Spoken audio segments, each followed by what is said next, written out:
I'm Dr. Steve Fields, Curator of Natural History at the Museum of York County, and welcome to our Wild Wonders today, where we're talking about animals that used to be here but aren't anymore, and there's special words for that. For instance, here we have a Carolina parakeet, and you don't see Carolina parakeets around anymore, obviously. That's because they're extinct, and we all know what extinct means. It means they're gone forever, never more to return. And 600 years ago, we had Carolina parakeets, we had ivory-billed woodpeckers, we had passenger pigeons. You don't see those anymore because they were forced into extinction. So some animals that once lived here may be gone from our area, from South Carolina, but they're still present in other parts of the world, like the elk and the gray wolves here. 600 years ago, both of these animals were quite prevalent in this area, but they no longer live here. They've been forced out of this region. And even though they're not extinct, we say that they are extirpated.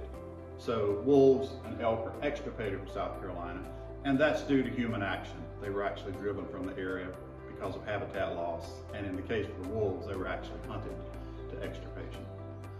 Of course, there are still animals that remain even after 600 years or longer.